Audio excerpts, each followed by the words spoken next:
حتى أهل البدع والأهواء، أهل البدع العقائدية وأهل البدع السياسية، نقول بيننا وبينكم السلف، بيننا وبينكم الكتب، كان فيقول البدع بيننا وبينكم. Bismillahirrahmanirrahim.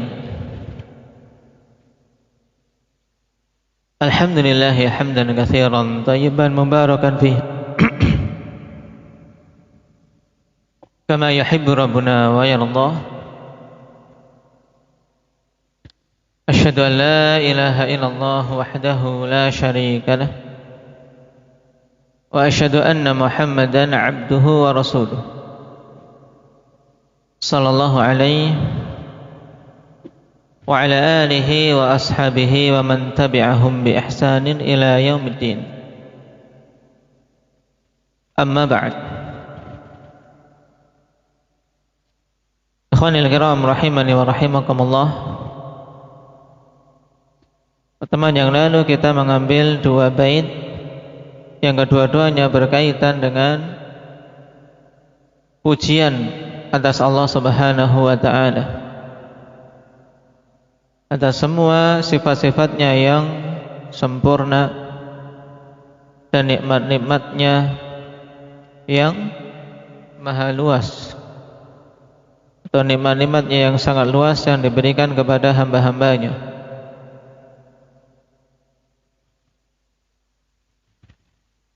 Baik. Sekarang kita masuk pada bait yang ketiga dan keempat.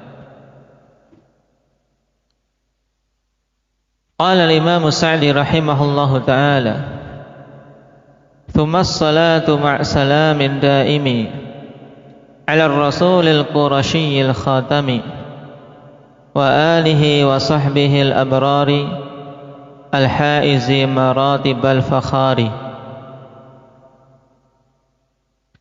Kemudian setelah memuji Allah Subhanahu wa ta'ala,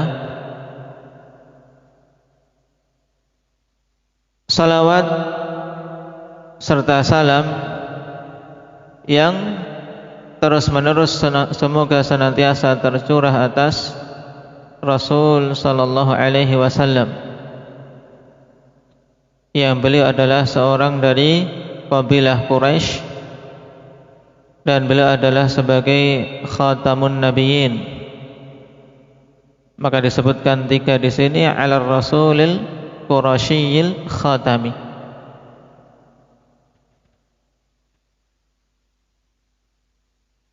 Wa alihi wa sahbihi al-abrari, dan semoga juga tercurah atas al beliau. Nanti akan kita lewati makna al yang dirujikan oleh Imam As-Sa'di rahimahullahu ta'ala, yaitu semua pengikut-pengikut beliau dan juga para sahabat beliau yang taat, yang senantiasa melakukan amalan-amalan kebaikan, al-haizi maratibal fakhari, yang mendapatkan tingkatan keutamaan yang sangat tinggi yang mengagumkan. Taib.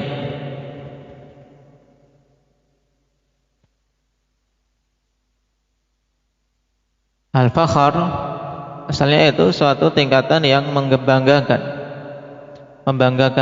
tingkatan keutamaan yang seorang layak berbangga dengannya. Maksudnya di sini adalah para sahabat yang telah mendapatkan keutamaan yang tidak bisa disusul oleh generasi yang datang belakangnya, karena syarafus suhbah la ya'adiluha syai'. Keutamaan sebagai sahabat tidak mampu untuk dibandingi dengan sesuatu pun. Dan juga keutamaan sebagai pengikut Nabi sallallahu alaihi wasallam ini umum, mencakup semua yang mengikuti Rasulullah sallallahu alaihi wasallam. Ini juga mencapai tingkatan yang pantas untuk dia berbangga, bersyukur pada Allah Subhanahu wa taala atasnya. Qul bi fadlillah wa bi rahmatihi fa bidzalika falyafrahu huwa khairum mimma yajma'un. Karena umat Muhammad akhwani fillah, umat yang dikedepankan atas umat-umat yang lain. Tapi kita baca keterangan Imam As-Sa'di rahimahullah. Amma salatu minallah fahuwa thana'uhu ala abdihi fil mala'il a'la.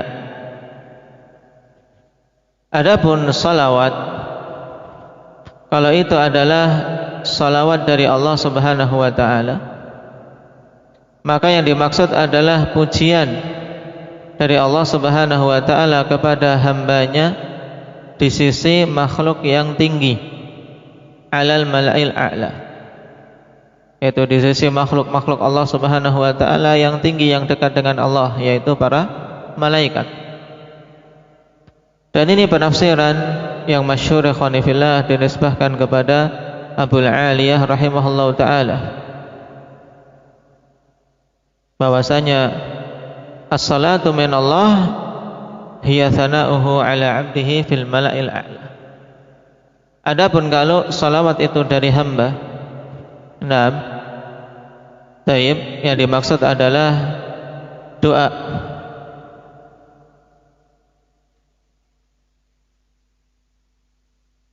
Misalnya dalam ayat innallaha wa malaikatahu yusalluna 'alan nabi. Nah, sesungguhnya Allah dan para malaikat bersalawat atas Nabi sallallahu alaihi wasallam. Maka kalau itu adalah salawat Allah untuk nabinya, maksudnya apa? Pujian Allah untuk nabi tersebut di sisi para malaikat.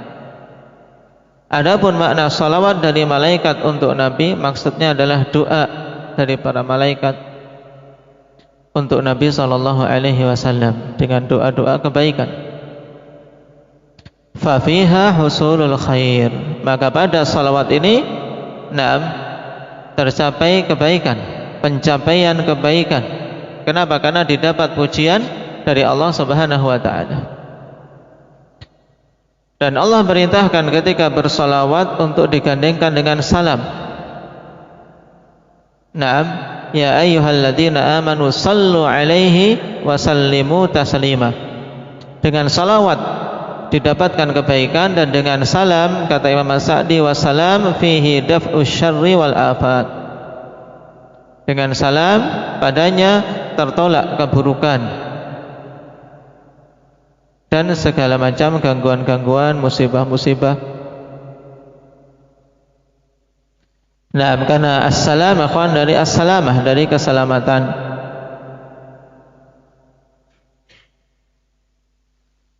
Berarti assalam terkandung padanya assalamah wal khalas wan najah minasyarri wal uyub, yaitu keselamatan, terbebaskan dari keburukan-keburukan dan aib-aib. Nah,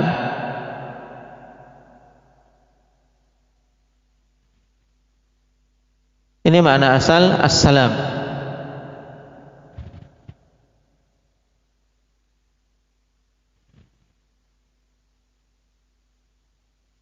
Sehingga ketika seseorang ikhwan mengucapkan salam, baik itu salam atas Nabi sallallahu alaihi wasallam ataupun salam atas sesama, assalamualaikum warahmatullahi wabarakatuh, pada mana assalam ini ikhwan ditegaskan oleh Imam Ibnul Qayyim rahimahullahu ta'ala, padanya ada 3 pendapat utama. Yang pertama, diambil dari nama Allah As-Salam, sehingga ketika seorang mengucapkan Assalamualaikum,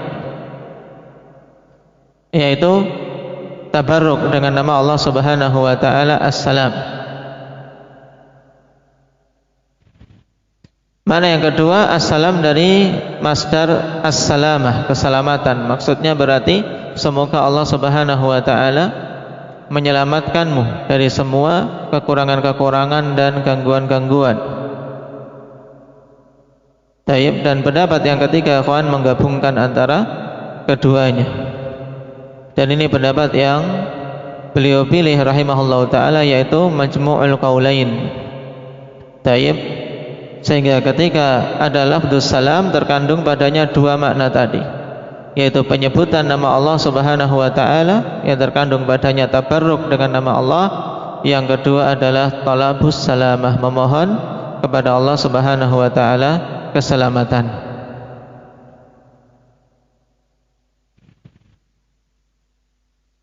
Taib.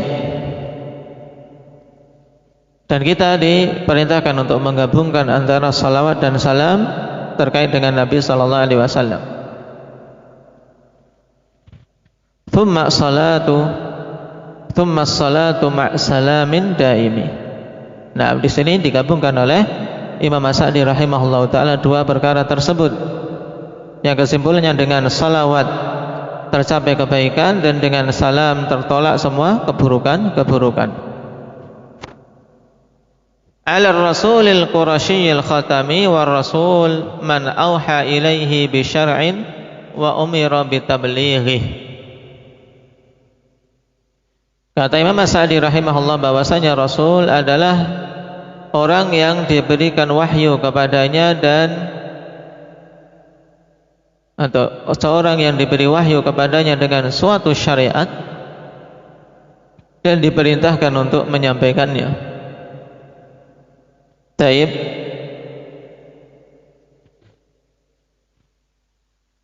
Di sini beliau mengisyaratkan tentang pengertian Rasul yang dengannya terbedakan dari Nabi.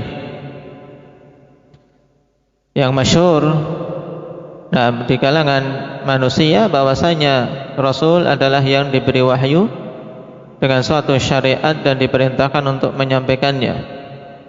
Sedangkan Nabi man uhiya ilaihi bi syar'in wa lam yu'mar bi tablighi. Seorang nabi yang diberi wahyu dengan suatu syariat dan tidak diperintahkan untuk menyampaikannya. Maka ini adalah pengertian yang dikritisi pada pengertian nabi dan rasul. Imam Asy-Syanqiti rahimahullahu taala dalam Adwaul Bayan menjelaskan tentang sisi kelemahan pengertian tersebut. Kenapa? Karena Allah Subhanahu wa taala telah mengatakan wa ma arsalna min qablika mir rasulin wala nabiyyin, dan tidaklah kami mengutus sebelummu dari seorang rasul, tidak pula seorang nabi, illa idza tamanna alqahu syaitanu fi umniyatihi. Kemudian setelahnya pengecualian, tapi syahidnya di sini menunjukkan bahwasanya Rasul demikian pula Nabi semuanya adalah mursalun min indillah, semuanya diutus dari sisi Allah Subhanahu wa taala. Berarti yang namanya diutus, mereka diperintahkan untuk menyampaikan. Nah, mereka diperintahkan untuk berdakwah, mereka diperintahkan untuk menyeru manusia kepada apa yang mereka diberi wahyu dengannya. Sehingga perbedaan antara Nabi dan Rasul, kalau Rasul tidak diperintahkan menyampaikan, sedangkan Nabi apabila Rasul diperintahkan untuk menyampaikan sedangkan Nabi tidak diperintahkan untuk menyampaikan, ini adalah perbedaan yang kurang tepat. Dan yang rajih wallahu taala alam ikhwan, walaupun khilaf dalam masalah ini memang sangat kuat ikhwan, masing-masing memaparkan alasan sendiri-sendiri dan hampir setiap pendapat itu ada sisi kelemahan. Cuman dari sekian banyak pendapat yang menyebutkan perbedaan antara keduanya adalah yang juga diisyaratkan oleh Syekhul Islam Ibnu Taimiyah rahimahullahu taala dan diungkapkan oleh Imam Asy-Syanqiti dengan wastadhara ba'dhum, dan sebagian ulama menganggap kuat pendapat anna Nabi sallallahu alaihi wasallam atau anna Nabi alladhi huwa rasul unzila ilaihi kitabun wa syar'un mustaqillun ma'al mu'jizah allati thabatat bihi nubuwwatuh wa anna nabiyyal mursal alladhi huwa ghairur rasul huwa man lam yunazzal alaihi kitab wa innama uhiya ilaihi ayyad'uwan nasa ila syari'ati rasulin qablah ka'anbiya'i Bani Israel. Bahwasanya Nabi yang itu adalah Rasul, dari Nabi sekaligus Rasul, Itu adalah yang diturunkan kepadanya kitab dan syariat tersendiri bersamaan dengan mukjizat yang dengannya kenabiannya diakui tetap dengan mukjizat yang diberikan tersebut. Sedangkan nabi yang diutus yang dia bukan rasul, dia adalah seorang yang tidak diturunkan kepadanya kitab, tapi diberi wahyu oleh Allah Subhanahu wa taala dan menyeru manusia kepada syariat rasul sebelumnya. Seperti nabi-nabi Bani Israel. Naam, yang mereka dulu diutus kepada Bani Israel dan diperintahkan untuk beramal dengan apa-apa yang ada pada Taurat. Juga menyeru Bani Israel untuk beramal dengan Taurat. Taib. Dan Syekhul Islam menambahkan dari sisi apa kaum yang dia diutus kepadanya, bahwasanya Rasul diutus kepada kaum yang mukadzibin, yang mereka mendustakan, menentang. Nah, belum ada di atas syariat tertentu. Sedangkan Nabi, mereka diutus kepada kaum yang memang sudah mengetahui syariat Rasul sebelumnya, mereka berjalan di atas syariat itu, tapi ada sebagian yang membangkang, ada sebagian yang bermaksiat dan seterusnya. Tapi yang jelas akhwani fillah, kedua-duanya baik itu nabi ataupun rasul, semuanya diberi wahyu dan diperintahkan untuk menyampaikan. Dan an-nabi wa rasul merupakan tingkatan yang paling tinggi dari tingkatan-tingkatan keutamaan.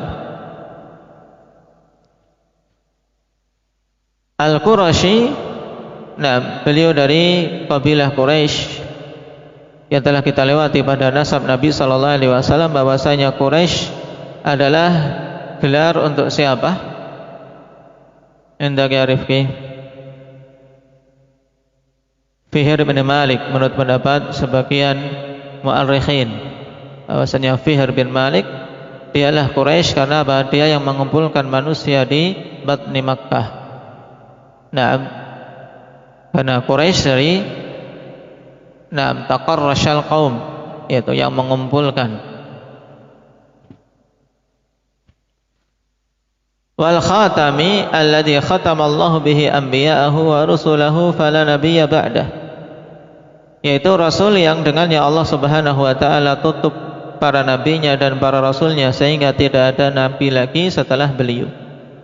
Dan ini perkara yang tidak ada keraguan sedikit pun bahwasanya beliau adalah khatamun nabiyyin. Dalilnya apa?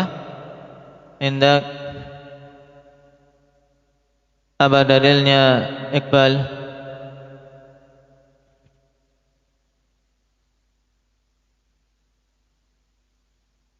Baik, maka Muhammadun aba ahadim min rijalikum walakin Rasulullah wa khataman nabiyyin. Naam, tetapi beliau adalah utusan Allah dan penutup para nabi. Demikian pula beliau sendiri telah menegaskan bahwasanya wa ana khatamun nabiyyin la nabiyya ba'di, dan aku adalah penutup para nabi, tidak ada nabi setelahku. Yang juga dalam hadits yang lain beliau namanya terkandung makna ini. Apa di antara nama Nabi sallallahu alaihi wasallam yang terkandung makna ini, bahwasanya beliau adalah seorang yang terakhir yang diutus, tidak ada nabi lagi setelah beliau. Nama yang mana, Kashfi?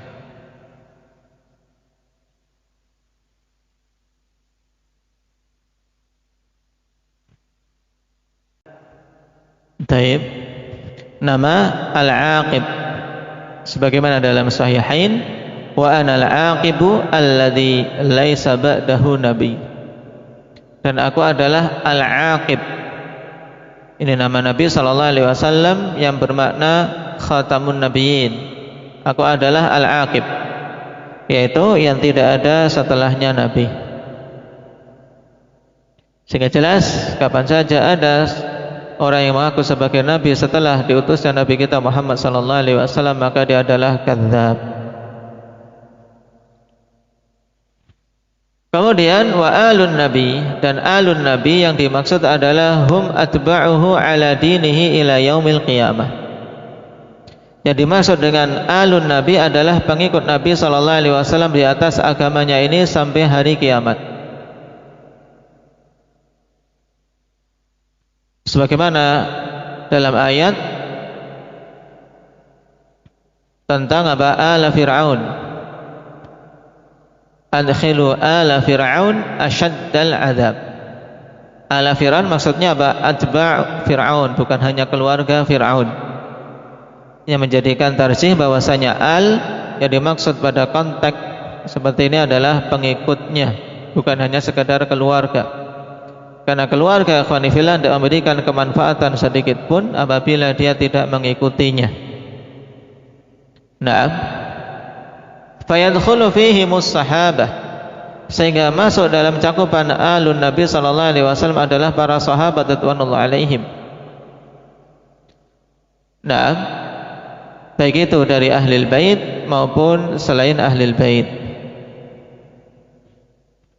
Fayakunu atfuhum alaihim min babi atfil khasi 'alal 'am, sehingga pengatofan para sahabat atas alun Nabi sallallahu alaihi wasallam masuk dalam kategori pengatofan yang khusus atas yang umum, untuk menegaskan kembali. Dan ini yang diinginkan oleh Imam As-Sa'di rahimahullah ta'ala, karena beliau yang menyusunkan, sehingga beliau mengetahui maksud yang beliau inginkan. Nah, bahwasanya wa alihi wa sahbihi maksudnya adalah semua pengikut Nabi dan sahabat Nabi sallallahu alaihi wasallam secara khusus. Kenapa dikhususkan dengan para sahabat? Limaziyatihim wa syarafihim bil ilmin nafi' wal amalis salih. Nah, karena apa? Mereka memiliki kekhususan, terbedakan dari yang lain, dari umat-umat yang datang setelahnya, dan juga dikarenakan kemuliaan mereka yang berupa ilmun nafi' dan amalun saleh. Wattaqal kamil, dan ketakwaan yang sempurna. Yang demikian itu alladzi aujaba lahum mafakhirat dunya wal akhirah radhiyallahu anhum. Yang apa? Yang menjadikan mereka itu mendapatkan hal-hal yang membanggakan di dunia maupun di akhirat radhiyallahu anhum. Yaitu hal-hal yang pantas untuk seorang bangga dengannya. Keutamaan-keutamaan besar yang diraih. Bagaimana tidak, akhwan? Nah, sahabat generasi terbaik umat ini. Khairun nasi qarni, thumma alladhina yalunahum, thumma alladhina yalunahum. Qala rahimahullah, i'lam hudina anna afdalal minan ilmun yuzilu syakka anka wad daran wa yakshifu al-haqqa lidhil qulubi wa yusilul abda ilal matlubi. Dua bait ini akhwani fillah, bait yang sangat bagus, yang menjelaskan kepada kita secara ringkas tentang hakikat al-ilmun nafi' itu apa, hakikat ilmu yang bermanfaat itu apa, dan hakikat nikmat sebenarnya yang paling besar yang diberikan oleh Allah kepada hamba itu apa. Kata beliau, i'lam hudita anna afdalal minan, ketahuilah semoga engkau mendapatkan hidayah dari Allah Subhanahu wa taala, bahwasanya seutama-utama anugerah adalah ilmu. Jadi sebesar-besar anugerah yang Allah berikan kepada seorang hamba adalah ilmu. Cuman tidak semua ilmu, akhwan. Ilmu yang bagaimana? Kata beliau, ilmun yuzilu syakka anka wad daran, yaitu ilmu yang bisa menghilangkan keraguan-raguan darimu dan menghilangkan kotoran-kotoran dari hatimu. Itu kotoran-kotoran dosa. Yang secara ringkasnya berarti ilmu yang bisa menghilangkan syubhat dan syahwat. Wa yakshiful haqqa lidhil qulubi, dan ilmu yang bisa menyingkap kebenaran bagi orang-orang yang memiliki qalb. Nah, dengannya seorang bisa mencapai tingkatan yakin karena tersingkap subhat-subhat yang ada. yakshiful haqqa lidil qulubi. Kemudian wa yusilul 'abda ilal matlubi, dan mengantarkan hamba kepada yang dicari. Yang dicari oleh kita semua khonifillah, yaitu surga Allah Subhanahu wa taala. Dan ilmu yang merupakan anugerah besar adalah ilmu yang bisa mengantarkan pemiliknya menuju jannah Allah tabaraka wa taala. Inilah sebesar-besar anugerah. Kita baca kalam ringkas dari Imam As-Sa'di rahimahullah ta'ala pada syarahnya, akhwan, tapi padat. Naam. Kata beliau, yakni anna minanallahi 'alal ibadi katsirah. Maksudnya bahwasanya anugerah Allah Subhanahu wa taala kepada hamba-hambanya itu banyak sekali. Telah kita lewati dzin-ni'amil apa? Indak pada bait yang kedua. Apa bunyinya? Indak ya Ukasha. Dzin-ni'amil wasi'atil ghazirah. Ghazirah ibarat apa? Ibarat hujan, akhwani fillah. Hujan dikatakan ghazir kalau sangat deras turunnya dari atas. Nah, jadi nikmat-nikmat Allah begitu banyak. Wa afdalu ma manna Allahu 'ala 'abdihi bihi huwal 'ilmun nafi'. Dan seutama-utama perkara yang Allah anugerahkan kepada hambanya dengannya adalah ilmu yang bermanfaat. Naam, al-ilmun nafi'. Ya, terus ilmu nafi' itu yang bagaimana? Taib. Apa tadi seutama-utama anugerah yang diberikan kepada seorang hamba, Yusuf? Taib, ilmu yang bermanfaat. Qala wa alamatu kaunil ilmi nafi'an ma dzakartu minan nadam. Dan alamat suatu ilmu itu bermanfaat yaitu yang aku telah sebutkan di dalam nazam ini. Kata beliau, ilmun yuzilu syakka anka wad-daran. Ini ringkasnya.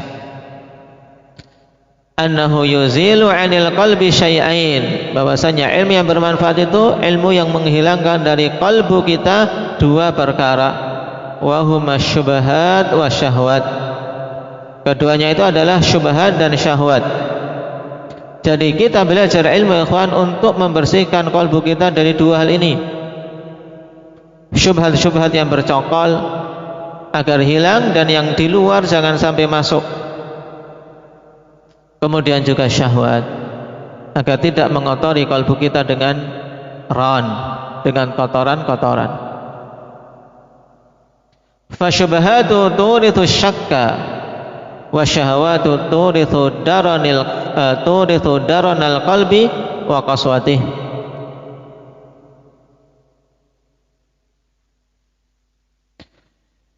Adapun syubhat, maka dia akan mewariskan keraguan-raguan di kalbu kita, sehingga bingung dari kebenaran, tidak mengetahui mana yang hak secara yakin. Wa syahwat, sedangkan syahwat turithu daronal qalbi wa qaswatah. Nah, apa? Yang betul, wa qaswatah. Turithu daronal qalbi wa qaswatahu. Syahwat itu mewariskan kotoran di kalbu dan kekerasan hati. Jadi kalbunya kotor, keras. Wa tuthabbitul badana 'anil ta'at. Hatinya kalau sudah kotor, ikhwan, sudah kaku, maka akan menghalangi badan dari ketaatan-ketaatan, menjadikan badan itu berat, menjadikan badan itu lemah untuk melakukan amalan-amalan yang baik. Itu bahayanya asyahwat kalau diikuti. Nah, fa'alamatu ilmin nafi' an yuzila hadainil maradainil 'azimain. Sehingga alamat ilmu yang bermanfaat yaitu ilmu yang menghilangkan dua penyakit besar ini. Apa tadi dua penyakit besar ini? Raihan, syubhat dan syahwat. Taib. Kemudian setelah hilang penyakit akan didapat dua perkara penting, yaitu wa yajlibu lil 'abdi fi muqabalatihi ma syai'ain, dan akan menghasilkan untuk hamba itu lawannya, lawan dari syubhat dan syahwat tadi.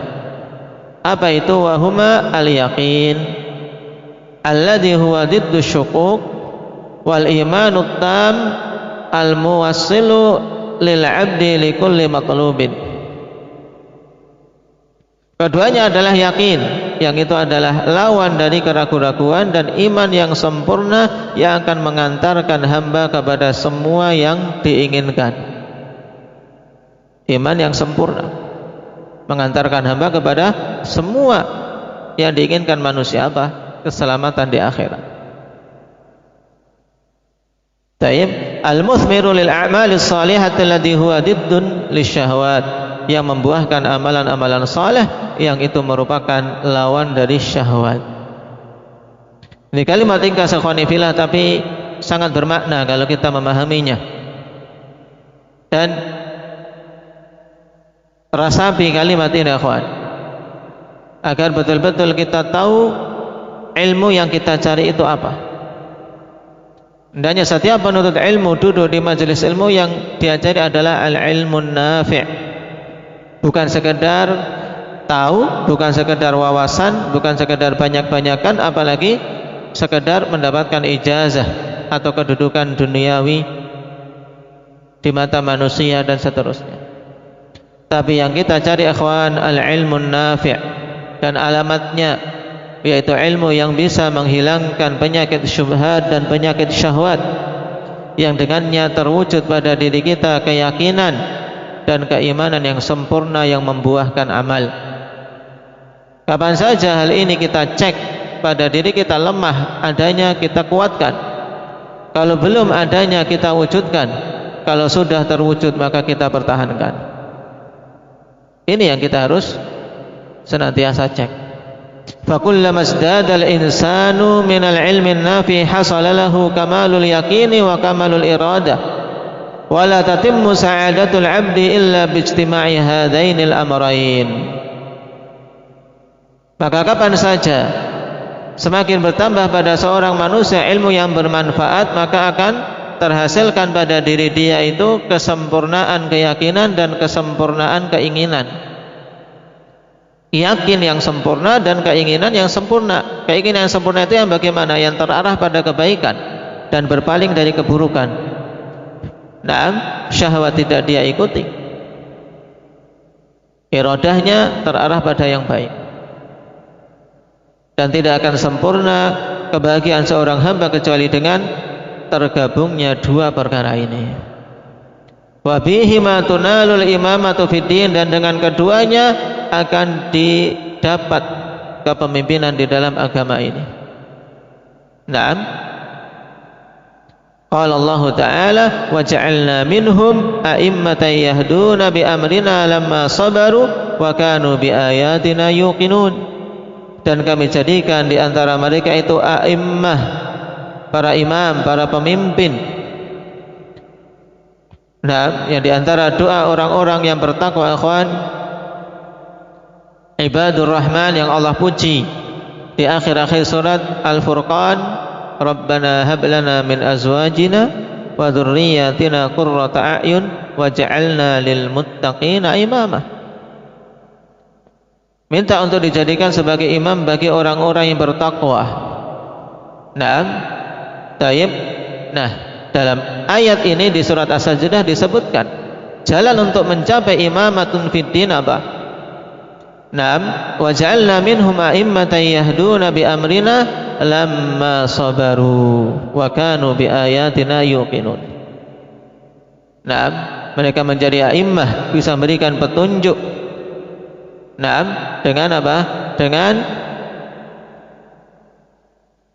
petunjuk yang benar, menyeru manusia ke syariat Allah Subhanahu wa taala. Kapan itu? Lamma sabaru, tatkala mereka bersabar. Ini untuk apa? Untuk sisi bahwasanya mereka itu butuh mengekang syahwatnya. Lamma sabaru itu lawannya apa? Syahwat. Nah, tatkala mereka mampu bersabar, mampu menundukkan syahwatnya. Naam, wa kanu bi ayatina yuqinun, dan mereka itu adalah orang-orang yang yakin terhadap ayat-ayat kami, yang mereka mampu menghilangkan syubhat. Nah ini. Jadi dalam ayat ini pun diisyaratkan untuk menjadi a'immah tatkala mereka mampu mewujudkan keimanan dan mewujudkan kesabaran, mampu menghilangkan syubhat maupun syahwat. Dan maksudnya di sini menundukkannya.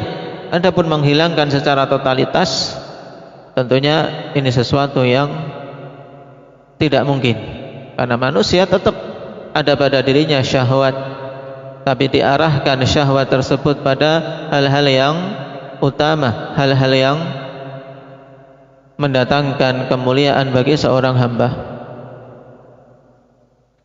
Qala wa darajatul yaqini thalathun kullu wahidin a'la minal ukhra. Kemudian tingkatan-tingkatan keyakinan itu ada 3. Nah, masing-masing itu lebih tinggi daripada yang lainnya, yaitu ilmul yaqin wa ainul yaqin wa haqqul yaqin.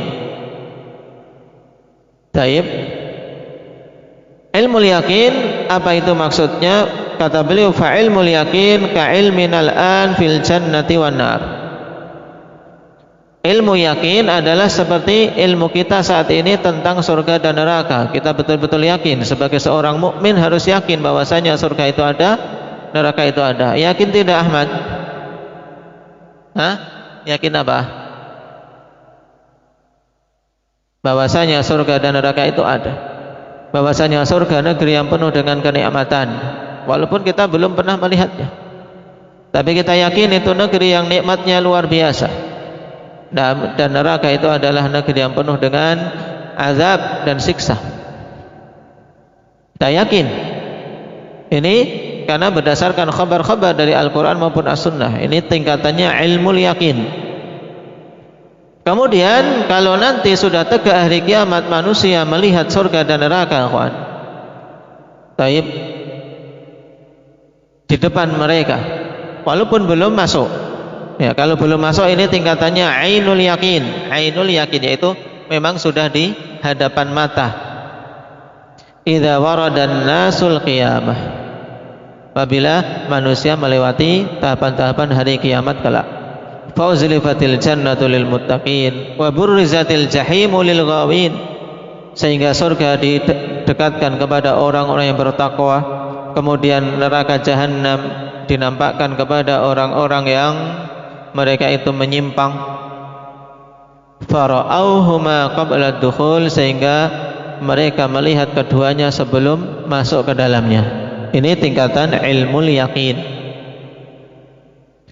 Nah, wa haqqul yakin, adapun haqqul yakin idza dakhaluhuma.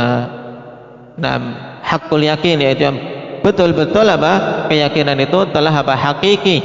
Karena apa? Sudah masuk ke dalamnya. Haqqul yakin. Taib. Ini tingkatan keyakinan, akhwan, dari ilmul yakin wa ainul yakin dan haqqul yakin. Wa hasilu dzalika anal ilma syajaratun tuthmiru kulla qaulin hasanin wa amalin salih. Dan kesimpulan dari yang demikian itu bahwasanya intinya ilmu itu ibarat suatu pohon. Ilmu itu ibarat suatu pohon yang akan membuahkan semua perkataan yang bagus dan amalan yang saleh.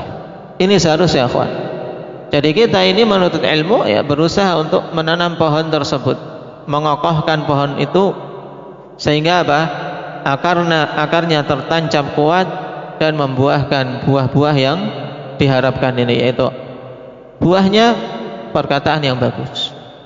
Maka seorang berilmu, belajar lama, akhwan, perkataannya harus semakin tertata. Perkataannya bagus, semakin bagus, bertambah waktu, bertambah bagus perkataannya, tertata, baik itu kepada teman sebaya, maupun orang yang lebih tua, bahkan kepada anak-anak yang di bawahnya. Demikian pula orang tua kepada anak, kepada istri, kepada tetangga. Nah, hendaknya semakin membuahkan qaulun hasan, ya, perkataan yang bagus. Juga amalun saleh, dan amalan yang saleh. Dan seutama-utama qaulun hasan adalah bisa membuahkan untuk berdakwah di jalan Allah. Faman ahsanu qaulan mimman da'a ila Allah. Taib. Tidak ada yang lebih bagus perkataannya dari orang-orang yang berdakwah di jalan Allah Subhanahu wa taala. Wa amila salihah wa qala innani minal muslimin, dan beramal saleh serta mengatakan aku ini sungguh seorang muslim. Qala wal jahlu syajaratun tuthmiru kulla qaulin wa amalin khabith. Kebalikannya, kejahilan adalah ibarat suatu pohon yang akan membuahkan semua amalan keburukan. Ibarat suatu pohon yang akan membuahkan semua amalan keburukan. Perkataan yang buruk dan amalan yang buruk. Dan ini sangat sesuai, ikhwan, dengan perkataan Imam Al-Qarafi rahimahullahu ta'ala, yaitu apa? Kullu fasadin fid dunya wal akhirah innama aslu kulli fasadin fid dunya wal akhirah innama huwa al-jahlu. Fastahid fi izalatihi anka mastata'ta kama anna asla kulli khairin fid dunya wal akhirah innama huwal ilmu. Fajtahid fi tahsilih wallahul mu'inu ala dzalika kullih. Pokok semua kerusakan di dunia dan akhirat adalah kejahilan. Maka bersungguh-sungguhlah dalam menghilangkannya, sebagaimana pokok sumber semua kebaikan di dunia dan akhirat adalah ilmu. Maka bersungguh-sungguhlah dalam upaya menghasilkannya, dan Allah Maha pemberi pertolongan atas itu semua. Qala wa idza kana al-ilmu bi hadhihi al-mathabah fayanbaghi lil insani an yahrisa kullal hirsi wa yajtahida fi tahsilih. Naam. Maka bila keadaan ilmu seperti ini ketinggiannya, maka sekiannya setiap manusia untuk bersemangat dengan sepenuh semangat yang dia miliki dan bersungguh-sungguh dalam usaha mendapatkannya. Sebagaimana wasiat Imam Al-Qirafi tadi. Nah, tapi juga apa? Jangan lupa wallahul mu'inu ala dzalika kulli. Wa an yudimal isti'anata billahi fi tahsili. Dan hendaknya dia senantiasa terus-menerus meminta pertolongan kepada Allah Subhanahu wa taala dalam upaya mendapatkannya. Wa yabda'u bil ahammi fal ahammi minhu, dan dia mengawali dari yang paling penting, kemudian yang penting-penting setelahnya. Taib. Nah, ini dorongan yang sangat bagus untuk kita semua, ikhwani fillah, bersama dengan ringkasnya kalimat. Naam, wa min ahammihi ma'rifatu usulihi wa qawaidih allati tarji'u masailuhu ilaiha. Dan di antara yang paling pentingnya dari ilmu-ilmu yang penting itu adalah mengetahui pokok-pokok dan kaidah-kaidahnya. Taib, allati tarji'u masailuhu ilaiha, yang masail, perincian-perincian permasalahan kembali kepada usul dan qawaid tersebut. Dan ini isyarat untuk apa yang akan kita pelajari nanti, akhwani fillah. Yang memiliki kedudukan penting dalam bidang ilmu. Kenapa? Karena berkaitan dengan al-usul wal qawaid, dengan dasar-dasar dan kaidah-kaidah pokok yang seyogianya setiap talibul ilm betul-betul memahaminya, yang dengannya bisa dibangun cabang-cabang yang begitu banyak dan masail-masail yang bermacam-macam. Barakallahu fikum, naktafi bihadza, nasallallahu taufiq wassadad, walhamdulillahi rabbil alamin.